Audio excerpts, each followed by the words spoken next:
This morning, some Colorado cities and counties that support President Trump's illegal immigration crackdown want to know why they are included on the administration's list of so-called sanctuary jurisdictions. A pair of Colorado lawmakers working to revive the push to create a new national conservation area in our state, where it would be, and why some locals argue it might bring mixed results to the community. And there's a new giant animal in town in need of a name. Look at that thing. How you can help shape the future of Rhino Neighborhood's rhino sculpture. Let's take a live look outside over downtown and Ball Arena. Looking really good out there. You see that blue sky? It's going to be a warm one. Thank you so much for joining us. I'm Lauren Scafidi. Really appreciate you spending just a chunk of your Saturday with us. Let's send things on over to Weather Impact Team meteorologist Jaden Knowles. Jaden, I am so happy that the sun is back. The rain is great, really green things up for us, but we need that sunshine. We do need that sunshine. You know, I forgot what the sun actually looked like the last couple of weeks here, especially on a Saturday. I can't tell you how many Saturdays in a row where we saw the severe storms that afternoon, but nothing like that for today. You remember back on Memorial Day as well. I mean, it was really a washout. Like I mentioned, a lot of difference from what we saw back then. The low 60s so far. Of course, we're going to continue to warm up, seeing those warm temperatures, and it's going to feel very nice as we head into the afternoon hours. Current temperatures across the state, the eastern plains, the low 60s there. High country, you're in the 40s and 50s. Look at Grand Junction. 71 degrees already. They're expecting to see the upper 90s, so that's some Texas heat right there. So far, live radar, we are nice and dry, but that could change just a little bit. Maybe about a 15% chance for an isolated shower or two towards the foothills. Better coverage-wise further down south along the I-25 corridor. Of course, we're going to talk about the details, especially this next week coming up in our full forecast. Lauren? Thank you so much, Jaden. This morning, some Coloradans are questioning the Trump administration's list of so-called sanctuary jurisdictions. That list basically puts cities, counties, and states on notice that they could face retaliation for not assisting the federal government with immigration enforcement. When it was released Thursday night, it included 41 counties and 15 cities in Colorado, even ones where leaders have been vocal in their support of President Trump's immigration policies.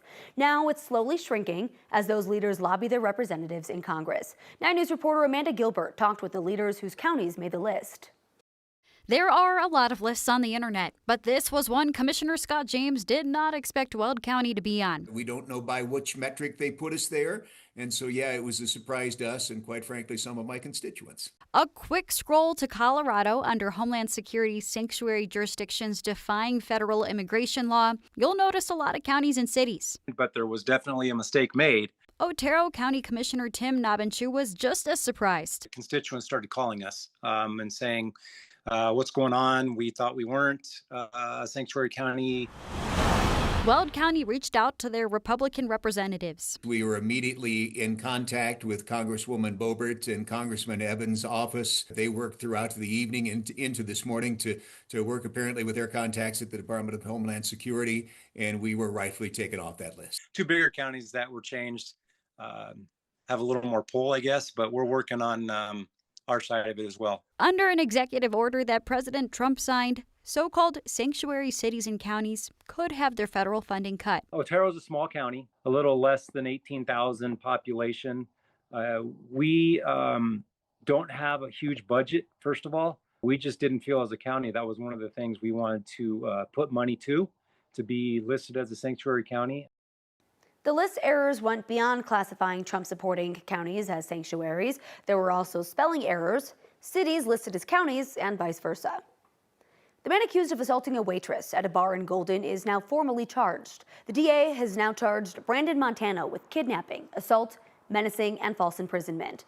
The Jefferson County Sheriff's Office arrested the 30-year-old on May 21st at the Rock Rest Lodge. They say he tricked a server into going into the bathroom, tried to choke her, and threatened her with a gun.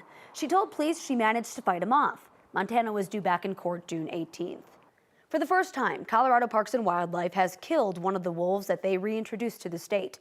This happened in Pitkin County Thursday night.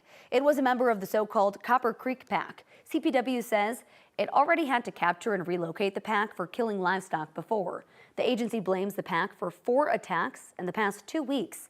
The state's wolf management plan now says moving problem animals only moves the problem. CPW says ranchers tried methods to deter the wolves, but they did not work. The Jefferson County Sheriff's Office is trying to figure out who abandoned 18 rabbits in a dumpster. They were found in cages in a dumpster along the West 6th Frontage Road near I-70 in Golden. This happened on May 10th, but Jeffco just made this public yesterday. If you know anything, they want to hear from you. Also, 8 of those 18 rabbits now up for adoption at the Foothills Animal Shelter in Golden. This morning, we have an update in the golf cart incident that led to the death of John Elway's longtime friend, Jeff Spurbeck. Southern California deputies say they've now interviewed all of the potential witnesses, but the case will remain open while they try to find all of the surveillance video. The Riverside County Sheriff's Office says there's still no evidence suggesting a crime was committed. Back in late April, Elway was driving a golf cart with Spurbeck and some friends. Spurbeck fell from the back of the cart, suffered a head injury, and died several days later. The coroner has ruled the cause of his death as accidental. President Donald Trump says he believes negotiators are very close to reaching a ceasefire in Gaza and a hostage release agreement. We know the proposal would involve a 60-day ceasefire. In exchange, Hamas would release 10 living hostages and the remains of 18 deceased hostages.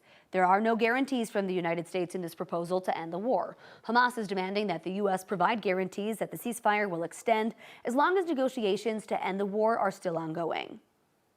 President Trump is accusing China of violating a trade agreement with the U.S. American officials had expected China to ease export restrictions on rare earth minerals, but that hasn't happened. Sources say both sides are trying to set up a call between Presidents Trump and Xi to help get talks back on track. This comes at a particularly tense time for the two countries. As Secretary of State Marco Rubio said, the United States will, quote, aggressively revoke visas for Chinese students. After months of work to slash the size of the federal government, Elon Musk is leaving his position in the Trump administration. In the Oval Office yesterday, President Trump shared praise for Musk, presenting him with the golden key. His turbulent time at Doge fell short of his own cost-cutting predictions, but now Musk is facing a new controversy. The New York Times released a piece claiming that he used drugs like ketamine and ecstasy far more intensely than previously known while he was on the campaign trail for Trump. It cited people familiar with Musk's activities. Musk addressed those allegations yesterday at his goodbye party. There is a New York Times report today that accuses you of blurring the line between... Is the New York Times, is that the same publication that got a Pulitzer Prize for false reporting on the Russiagate? Is it the same organization? I gotta check my Pulitzer counter. It is. But so I think the judge just ruled against the New York Times for their lies about the Russiagate hoax, and that they might have to give back that Pulitzer Prize. That New York Times, let's move on. The Pulitzer Board has since said the Times reporting was not discredited. During a rally in Pennsylvania yesterday, President Trump told steel workers he's doubling the tariff on steel imports to 50% to protect their industry. In a post later on Truth Social, he added that aluminum tariffs would also be doubled to 50%. This increase could further push the prices of the supplies made to build houses, cars, and cell phones, among other things. He said both tariff hikes would go into effect this Wednesday. The Justice Department has now officially dropped its criminal case against Boeing.